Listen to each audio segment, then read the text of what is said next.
بسم اللہ الرحمن الرحیم۔ السلام علیکم۔ ڈاکٹر اسرار احمد کہتے ہیں کہ ایک دفعہ دوران سفر اسٹیشن پر میرے استاد محترم اپنا بیگ بھول گئے۔ یہ اپنی فیملی کے ساتھ عید منانے کے لیے اپنی بہن کے گھر جا رہے تھے اور اسی بیگ میں ہی ان کی نقدی اور تمام زیورات وغیرہ تھے، حتیٰ کہ کرائے کے پیسے بھی اسی بیگ میں تھے۔ جب یہ ریل گاڑی میں سوار کچھ سفر طے کر گئے تو انہیں یاد آیا کہ بیگ تو ہم اسٹیشن پر بھول گئے ہیں۔ گاڑی سے اترے اور انتہائی پریشانی کے عالم میں جب اسٹیشن پر آئے تو وہاں پر بیگ موجود نہیں تھا۔ یہ دونوں میاں بیوی بہت زیادہ پریشان ہو گئے۔ اتنے میں کیا دیکھتے ہیں کہ ایک رکشے والا ڈاکٹر اسرار احمد اپنے استاد محترم کا انتہائی ایمان افروز واقعہ بیان کرتے ہیں کہ جب آپ کا رزق حلال کا ہو اور آپ کا بھروسہ، آپ کا یقین اللہ تعالیٰ پر ہو تو آپ کو دنیا کی کوئی بھی طاقت لوٹ نہیں سکتی۔ آپ لوگ دنیا کے کسی بھی کونے میں پہنچ جائیں تو اللہ تعالیٰ کی مرضی کے سوا آپ کو کوئی چیز نقصان نہیں پہنچا سکتی۔ انسان کے اوپر جب مشکلات آتی ہیں تو اسے صرف ایک ہی ذات ختم کر سکتی ہے اور وہ ہے اللہ تعالیٰ کی۔ انسان کو اللہ تعالیٰ سے نا امید نہیں ہونا چاہیے اور اس کی طرف رجوع کر کے اپنی مشکلات کو حل کروانا چاہیے۔ اللہ تعالیٰ ہر وقت آپ کی مدد کرتے ہیں اور وہ آپ کے ساتھ ہیں۔ اس لیے آپ پر جو بھی مشکل آتی ہے یہ صرف امتحان ہوتا ہے جس کے اندر آپ کو آزمایا جاتا ہے کہ آپ اس امتحان میں صبر کرتے ہیں یا نہیں۔ جو لوگ صبر کر جاتے ہیں وہ کامیاب ہو جاتے ہیں، جو صبر نہیں کرتے وہ مشکلات کا شکار ہو جاتے ہیں۔ ڈاکٹر اسرار احمد کہتے ہیں کہ یہ واقعہ میرے استاد محترم کی زندگی کا ہے جو انہوں نے مجھے سنایا تھا۔ اس دن سے لے کر آج تک میں نے اس واقعے کو اپنے پلے باندھ لیا اور اس واقعے کی نسبت سے مجھے ہمیشہ فائدہ ہوا اور میرا ایمان پختہ ہوا، میرا یقین اللہ پر اور بڑھتا چلا گیا اور میں نے کبھی رزق کی پریشانی نہیں لی۔ میری زندگی میں کوئی بھی نفع نقصان ہوا ہے تو میں نے ہمیشہ اللہ کا شکر ادا کیا ہے۔ فرماتے ہیں کہ واقعہ کچھ یوں ہے کہ ضلع ٹھٹھہ میں میرے استاد محترم اور ان کی زوجہ اپنے بچوں کے ساتھ رہتے تھے۔ ان کی شادی کو کافی عرصہ گزر چکا تھا۔ ایک دن میاں گھر آیا تو اس کے بچوں نے کہا کہ ابو جان ہمیں پھوپھی کے ہاں لے چلیں، کافی دن گزر چکے ہیں، ہم پھوپھی کے ہاں نہیں گئے اور اب آگے عید آ رہی ہے، ہم چاہتے ہیں کہ ہم عید پھپھو کے گھر میں کریں۔ باپ نے بچوں کو جواب دیا کہ چلو ٹھیک ہے، ہم کل آپ کی پھپھی کے ہاں چلیں گے۔ استاد محترم نے اپنی بیوی سے کہا کہ تم تیاری مکمل کر لو، کل صبح ہوتے ہی ہم سفر پر چل پڑیں گے۔ بیوی نے تیاری کرنا شروع کر دی۔ جیسے ہی صبح ہوئی تو یہ لوگ سفر پر نکل پڑے۔ یہ ریل گاڑی کے اندر آ کر بیٹھ گئے۔ ان کا سفر رواں دواں تھا۔ کچھ دیر بعد ان کی گاڑی حیدرآباد اسٹیشن پر آ کر رک گئی۔ بے یقینی کے عالم اور بچوں کو سنبھالنے میں جلدی یہ لوگ اسٹیشن کے اوپر اپنا بیگ بھول گئے۔ ان کے بیگ کے اندر ہی سارے پیسے اور قیمتی زیورات تھے۔ یہ ابھی کچھ ہی فاصلے پر آگے نکلے ہی تھے تو ان کو بیگ یاد آ گیا کہ ہمارے پاس بیگ نہیں ہے۔ استاد محترم نے اپنی بیوی سے پوچھا کہ بیگ کہاں گیا؟ بیوی نے کہا کہ مجھے لگتا ہے کہ ہم لوگ بیگ کو پیچھے اسٹیشن پر بھول آئے ہیں، میں نے سمجھا ہوا تھا کہ بیگ آپ نے اٹھا لیا ہوگا۔ استاد محترم نے جواب دیا کہ نہیں، میں نے بھی بیگ نہیں اٹھایا، اس بیگ کے اندر ہمارا سارا سامان تھا۔ اب میرے پاس اتنے پیسے نہیں ہیں جو کہ ہمارا آگے سفر جاری رکھنے میں پورے ہوں گے۔ یہ تو ہم پر کافی بڑی مشکل آن پڑی ہے۔ یہ دونوں میاں بیوی واپس اسی جگہ پر آ کر بیگ ڈھونڈنے لگے تو انہیں یہاں پر کوئی بھی بیگ نہیں مل پایا۔ یہ ادھر ادھر بے یارو مددگار بے یقینی کے عالم میں بیگ ڈھونڈتے چلے جا رہے تھے پر بیگ نہیں ملا۔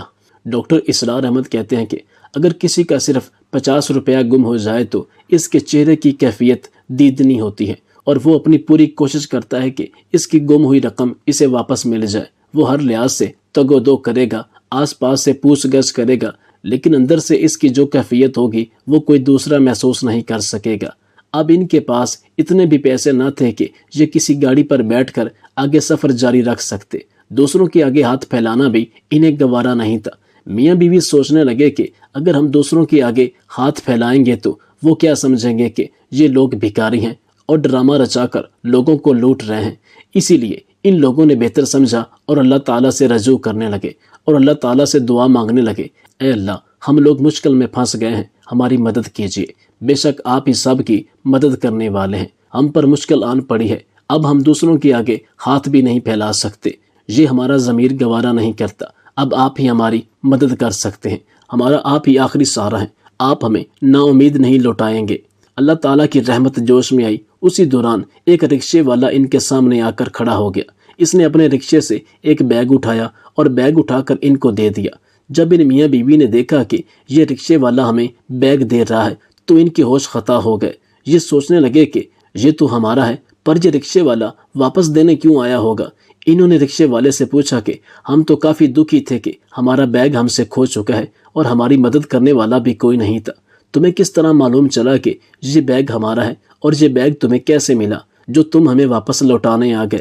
اس نے جواب دیا کہ جب آپ ریل گاڑی کے نیچے اترے تھے تو بیگ رکھ کر آگے چل پڑے تھے۔ میں آپ کو دیکھ رہا تھا، جیسے ہی آپ آگے گئے تو میں نے آپ کو پیچھے سے آواز دی، پر آپ لوگ میری آواز نہیں سن پائے، اس لیے میں آپ لوگوں کو ڈھونڈتا ہوا یہ بیگ دینے کے لیے یہاں تک آ پہنچا ہوں۔ یہ رہی آپ کی امانت، اسے اپنے پاس رکھیے۔ آپ اپنے بیگ کے اندر بھی سامان چیک کرنا چاہتے ہیں تو وہ بھی کر سکتے ہیں کہ آپ کی چیزیں موجود ہیں کہ نہیں۔ انہوں نے بیگ کے اندر دیکھا تو ہر چیز صحیح سلامت موجود تھی۔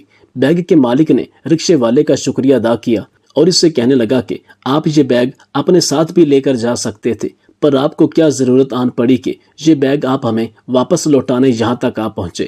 اس نے کہا کہ بھائی میں کب تک آپ کا بیگ لے کر اسے استعمال کرتا رہتا، آپ کے زیورات بیچ کر اپنے کام لگاتا رہتا، پر کب تک؟ یہ دنیا فانی ہے، ہم سب لوگ مرنے والے ہیں، یہاں پر ہمیشہ نہیں رہنے والے، اسی لیے میں نے آپ کی امانت آپ تک پہنچانا زیادہ ٹھیک سمجھا۔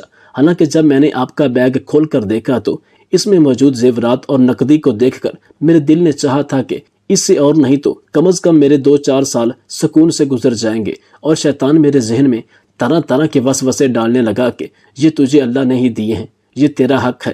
لیکن نہ جانے کیوں میرا ضمیر مجھے مطمئن نہ کر سکا کہ جس رب نے آج اتنا عرصہ تک مجھے میرے بیوی بچوں کو کھلایا، وہ آگے بھی مجھے اپنے جمع کیے گئے اور وسیع رزق کے سمندر سے مجھے نوازے گا، اور میں یہ بیگ آپ کو لوٹانے آ گیا۔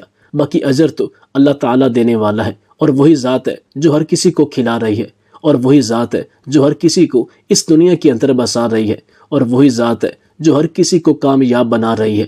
رکشے والا ان کو سامان دے کر واپس جانے لگا تو انہوں نے زبردستی رکشے والے کی جیب میں کچھ پیسے ڈالے، لیکن اس نے لینے سے انکار کر دیا اور جاتے ہوئے بس یہی کہا کہ آپ اللہ سے میرے حق میں دعا کیجیے گا کہ وہ میری دین دنیا میں آسانیاں پیدا فرمائے، اور وہ چلا گیا۔ میاں بیوی دونوں ہی سوچ میں پڑ گئے کہ اس دنیا میں جہاں بے شمار برائیاں ہیں، جہاں بے شمار لوگ برے اعمال کرتے ہیں، بری حرکات کرتے ہیں، لوگوں کو لوٹتے ہیں، اسی دنیا میں ہی اللہ تعالیٰ نے ایسے لوگ بھی پیدا کیے ہیں جو لوگوں کی فلاح کے لیے کام کرتے ہیں، جو لوگوں کے کام آتے ہیں، جو دنیا اور آخرت کی بھلائی چاہتے ہیں۔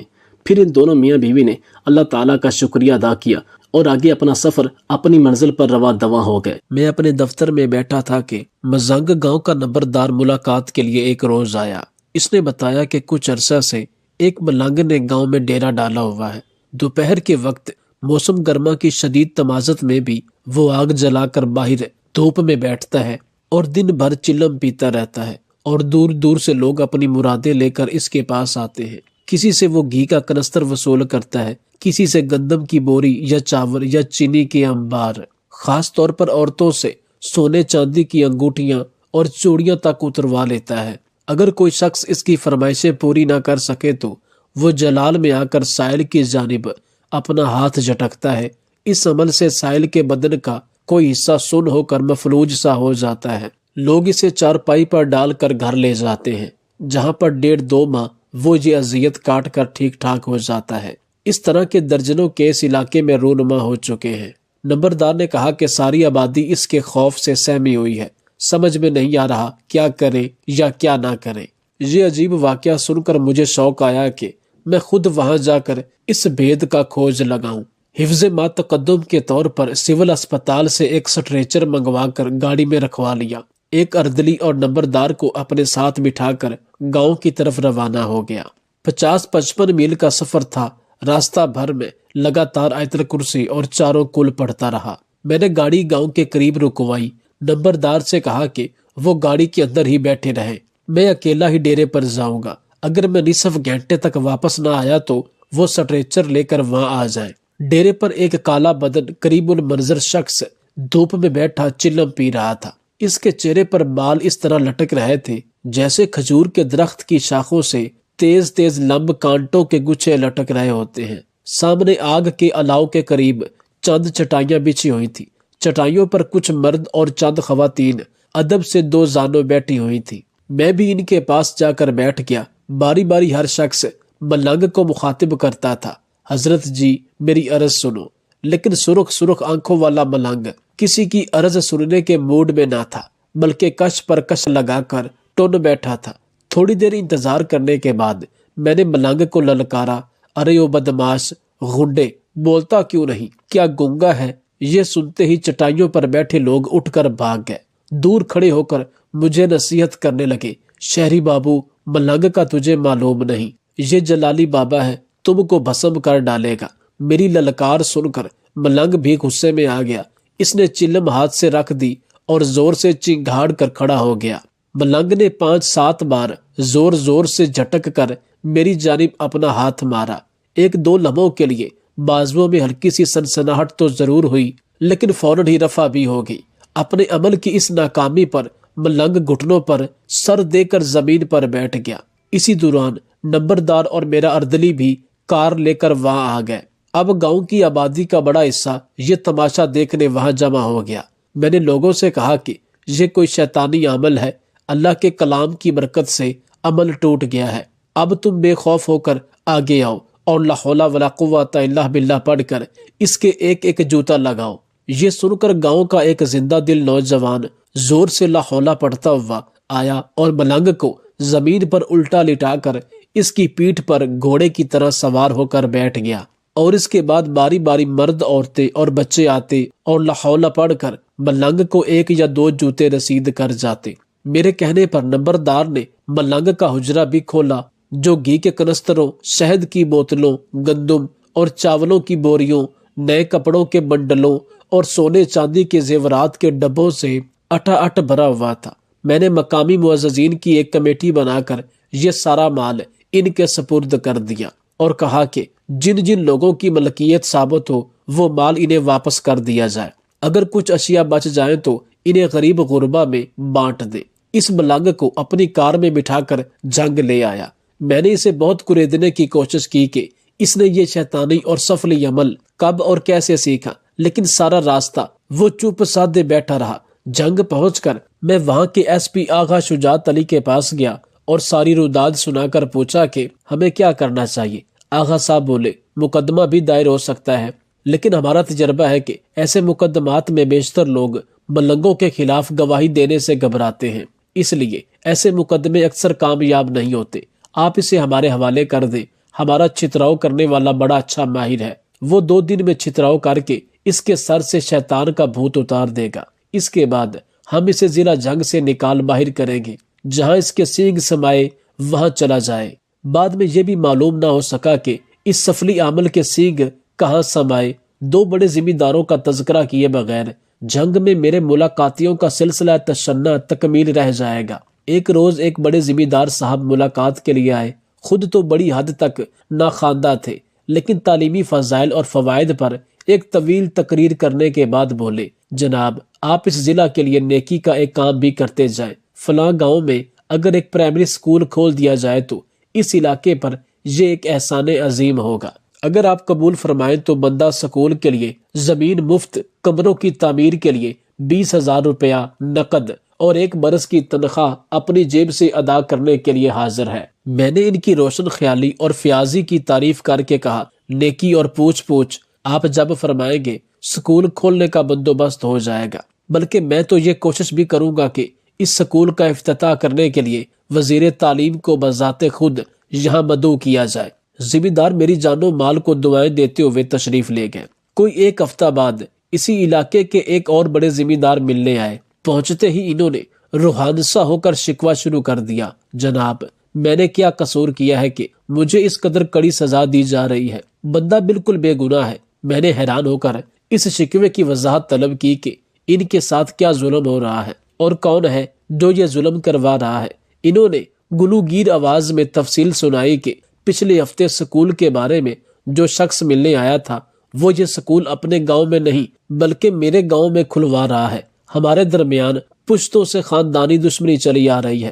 پہلے ایک دوسرے کے مویشی چرا لیتے تھے، کبھی ایک دوسرے کے مزاروں کو قتل کروا دیتے تھے، کبھی ایک دوسرے کی فصلیں اجاڑ دیتے تھے، لیکن اب وہ کمینہ میرے گاؤں کی نسلیں برباد کرنے پر اتر آیا ہے۔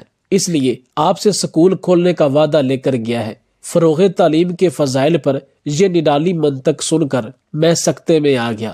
چند منٹ سوچنے کے بعد میں نے گزارش کی کہ آپ بھی اینٹ کا جواب پتھر سے کیوں نہیں دیتے؟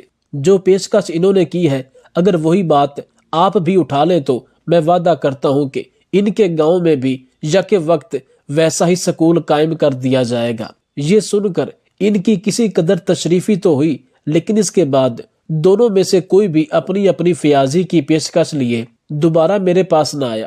کچھ عرصہ بعد میں نے یہ واقعہ جھنگ کے بیرسٹر یوسف صاحب کو سنایا تو وہ مسکرا کر بولے، حیران ہونے کی کوئی بات نہیں، تعلیم جیسی خطرناک وبا کو اپنے گاؤں سے دور رکھنے کے لیے دونوں نے اسے مشترکہ فرض سمجھ کر مکا کر لیا ہوگا۔ ایک روز میں گھر واپس آیا تو برآمدے میں ایک صاحب بیٹھے میرا انتظار کر رہے تھے۔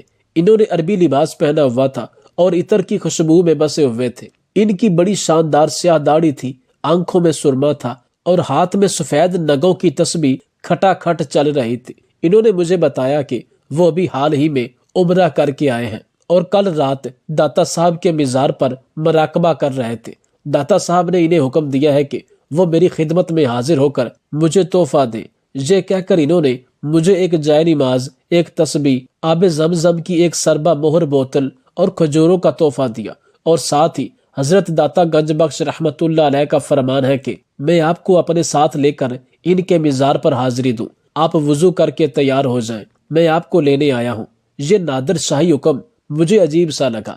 بھلا داتا صاحب کو کیا پڑی کہ وہ ایک اجنبی کو اس طرح میرے پیچھے بھگاتے پھرے؟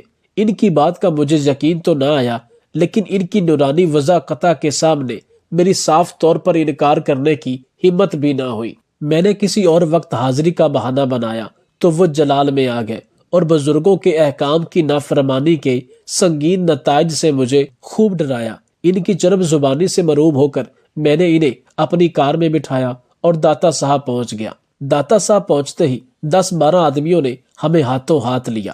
ایک صاحب نے سبز رنگ کا ایک مخملی دوپٹہ میرے سر پر پگڑی کے طور پر باندھ دیا۔ کچھ لوگوں نے میرے گلے میں گیندے کے پھول کے ہار ڈالے اور پھر وہ سب مجھے دھکیل دھکال کر ایک حجرے میں لے گئے۔ حجرے میں بیٹھتے ہی نعت خوانی شروع ہو گئی اور پھر زردہ، قورمہ، کباب، مرغ مسلم اور طرح طرح کی نعمتیں ہمارے سامنے پیش کی گئی۔ میں نے کسی چیز کو ہاتھ لگانے سے صاف انکار کر دیا۔ سب نے شور مچایا کہ یہ داتا صاحب کا تبرک ہے، اسے کھا کر برکت حاصل ہوتی ہے۔ لیکن میں معافی مانگ کر اٹھنے لگا تو اچانک عربی لباس والے بزرگ نے کاغذوں کا ایک پلندہ میرے حوالے کر کے کہا، آپ اسے گھر جا کر پڑھیں، اس میں جو کچھ لکھا گیا ہے وہ حضرت داتا گنج بخش رحمت اللہ علیہ کی ہدایت کے مطابق ہے، اس پر عمل کرنے سے آپ کو فلاح نصیب ہوگی۔ یہ کاغذات ایک متروکہ سینما ہاؤس کی الاٹمنٹ کے متعلق تھے۔ میں نے اسے متعلقہ فائل نکلوا کر دیکھی تو یہ خدا کھلا کہ عربی لباس والے بزرگ ایک شہر کے لوکل باشندے اور پیر تھے۔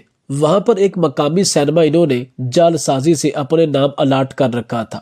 اب انہوں نے درخواست دے رکھی تھی کہ یہ الاٹمنٹ ان کے نام کنفرم کر دی جائے۔ میں نے داتا صاحب والے ڈھونگ کا قصہ بورڈ کے ایک اور ممبر کو سنایا تو انہوں نے بتایا کہ یہی حضرت ان کے پاس کچھ اور طرح کا سامان لے کر تشریف لائے تھے اور غصے میں آ کر انہوں نے ان پر اپنا کتا چھوڑ دیا تھا۔